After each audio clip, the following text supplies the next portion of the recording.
कि जिस तरह से 70 बीपीएससी पेपर का लीक का मामला आया था, तो लोगों का यही कहना था कि पेपर लीक नहीं हुए हैं। बिहार के डिप्टी सीएम सम्राट चौधरी भी ने यह कहा था कि अगर बीपीएससी के पेपर लीक हुए हैं, अगर कोई हमें प्रमाण ला कर देता है कि बीपीएससी के पेपर लीक हुए, तो हम अभी तुरंत एग्जाम को कैंसिल करवाकर और अभी एग्जाम लेंगे। लोग इन पर तरह तरह के पॉलिटिकल रोटियां सेकते हैं, लोग इन पर तरह तरह के एडवांटेज भी लेना चाहते हैं और इन मुद्दा को राजनीतिक भी बनाया जाता है। इनमें खान सर भी अपना बढ़ चढ़ कर योगदान देता है, गुरु रहमान सर भी बढ़ चढ़ कर योगदान देते हैं। मतलब शिक्षा जगत के जितने भी टीचर्स है, सबने इन चीजों का विरोध किया था और फिर से बीपीएससी के लिए एग्जाम कराने की डिमांड की थी। इससे भाग के कुछ राजनेता भी हमें दिखाई दिए थे।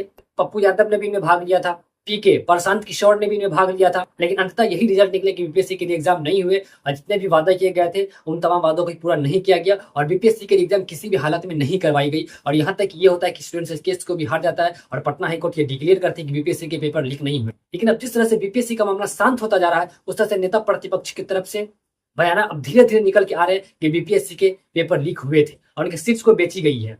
इसी बीच चिराग पासवान का एक वीडियो आता है, उस वीडियो में चिराग पासवान ये मानते हैं कि बीपीएससी की पेपर लीक हुई है और कहीं ना कहीं इस पेपर में धांधली की गई है और कहीं ना कहीं इस एग्जाम में भी धांधली की गई है। और चिराग पासवान का यह भी कहना है कि उस एग्जामिनेशन में उनके परिजनों के भी, उनके जानने वाले लोग भी पेपर दिए थे और उनका यही कहना था कि 22 सेंटर पर कुछ ऐसे थे, उन 22 सेंटर से ही पेपर लीक कराई गई है और वहां तक ये हालात हो गए थे कि स्टूडेंट्स के पास पेपर नहीं पहुंच पा रहे थे, तो कुछ अन्य अपने तरफ से पेपर लाकर, मतलब कुछ अन्य ऐसे पेपर लाकर उनके प्रिंट करवाकर फिर पेपर को दिया गया था बच्चों को एग्जाम दिलवाने के लिए। और बच्चे एग्जामिनेशन हॉल के ही अंदर थे, तब तक व्हाट्सएप पे क्वेश्चन पहुंच गए, एक्स हैंडल पे क्वेश्चन पहुंच गए, मतलब सोशल मीडिया के अन्य प्लेटफॉर्म पे क्वेश्चन पहुंच जाते हैं। मैं मानता हूं कि कहीं ना कहीं इस परीक्षा में धांधली हुई है, कुछ तो अनियमितता बरती गई है।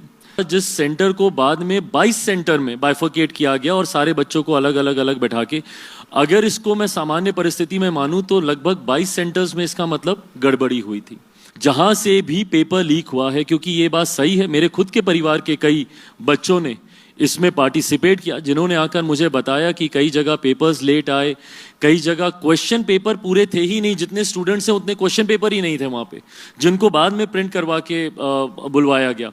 उदाहरण मुझे यहाँ तक दिए गए कि अभी एग्जाम चल ही रहा है और वो पेपर सोशल मीडिया पे आ चुका है, एक्स अकाउंट के ऊपर आ गया है, अलग अलग व्हाट्सएप ग्रुप पे वो क्वेश्चन पेपर सर्कुलेट हो रहा है। हमारे नेता ये कहते हैं कि 70 बीपीएससी के एग्जाम के पेपर लीक नहीं हुए थे, लेकिन आज चिराग पासवान ने भी इनका खुलासा किया कि 70 बीपीएससी के पेपर लीक हुए हैं और उन्होंने क्यों इस पर कदम नहीं उठाया, सारे कुछ मालूम होने के बावजूद। तो उनका यह कहना है कि मैं गठबंधन की सरकार से हूं और गठबंधन की सरकार हमें ये इजाजत नहीं देती कि हम सरकार से बगावत करें। गठबंधन के भीतर, क्योंकि अब ये मुझे मौका मिलता है, मैं अगर विपक्ष में होता तो जरूर सरकार तक अपनी बात पहुंचाने के लिए मैं भी आंदोलन, धरना प्रदर्शन, ये तमाम बातें करता, बट आज क्योंकि मैं सरकार का हिस्सा हूं, ऐसे में गठबंधन की मर्यादा नहीं ये इजाजत देती कि मैं इस तरीके के धरना या आंदोलन का मैं हिस्सा बनूं। मतलब इनका खुलासा साफ है कि चाहे स्टूडेंट के साथ कुछ भी हो जाए, स्टूडेंट्स को मारा जाए, स्टूडेंट को पीटा जाए, स्टूडेंट्स के ऊपर सर धर में वाटर टैंक की बरसात करवाई जाए, स्टूडेंट को कपड़े उतार कर मारे जाए, ये सब उन्हें बर्दाश्त थी, लेकिन पार्टी से बगावत करना उनके बर्दाश्त नहीं थी। मेरा चिराग पासवान से ये सवाल है, क्या वो स्टूडेंट्स आपके बिहार के नहीं थे? क्या आपको बिहार के लिए खड़ा नहीं होना चाहिए था? भले आपने अपने पार्टी का मर्यादा याद रखा, क्या बिहार के स्टूडेंट्स का मर्यादा आपको याद नहीं था? क्या बिहार के स्टूडेंट खुद के लिए लड़ रहे हैं, वो खुद एडमिनिस्ट्रेटिव में जाएंगे तो आखिर फिर वो यही करप्शन को सीखेंगे। तो आपको पार्टी की मर्यादा याद थी, लेकिन स्टूडेंट्स की मर्यादा याद नहीं थी। कितनी कड़ी मेहनत के बावजूद भी आप स्टूडेंट्स के साथ नहीं खड़े हो पाए।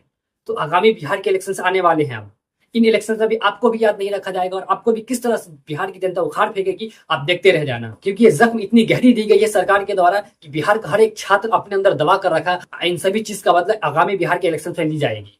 तो बिहार का स्टूडेंट्स भी आपको उस समय याद नहीं रखेगा, क्योंकि आपने भी स्टूडेंट्स का साथ नहीं दिया, अपने पार्टी का और अपने मर्यादा का और अपने गठबंधन का ध्यान दिया। तो बिहार का स्टूडेंट भी अपनी मर्यादा का, अपने गठबंधन का ही ध्यान देगा और बिहार का स्टूडेंट अपने हक के लिए आवाज उठाया था, बिहार का स्टूडेंट अपने लिए लड़ाई पर आया था। लेकिन आप लोगों ने जरा भी उन पर ध्यान नहीं दिया और लाठियां खाते रहे वो लोग। वाटर टैंक की बरसात कराई गई, स्टूडेंट के ऊपर लाठीचार्ज कराई गई, लेकिन किसी भी तरह के रूलिंग पार्टी ने कोई भी एक्शन नहीं लिया इस पर। आखिर इन दिनों के लिए आपको उन सत्ता पर बैठा ली गई थी कि आपके पास सारी चीज मालूम होने के बावजूद आप बिहार के स्टूडेंट्स के लिए आवाज ना उठा सके। क्योंकि यही बात थी ना कि स्टूडेंट वोट बैंकिंग का काम नहीं करती, कोई भी भारत का राजनेता उसका साथ नहीं दिया और अपनी राजनीतिक रोटियां सेकती रही, लेकिन किसी भी तरह के इस पर सटीक निर्णय ना निकाली गई और ना स्टूडेंट्स के हक में कोई फैसला किया गया। लेकिन बिहार का स्टूडेंट्स ये याद रखेगा और आगामी बिहार के इलेक्शन में इसका जवाब भी दिया जाएगा। आपकी क्या राय चिराग पासवान की राजनीतिक पर? अपनी राय कमेंट बॉक्स में जरूर दे। मिलते हैं नेक्स्ट एपिसोड में नेक्स्ट कंटेंट के साथ, तब तक के लिए जय हिंद।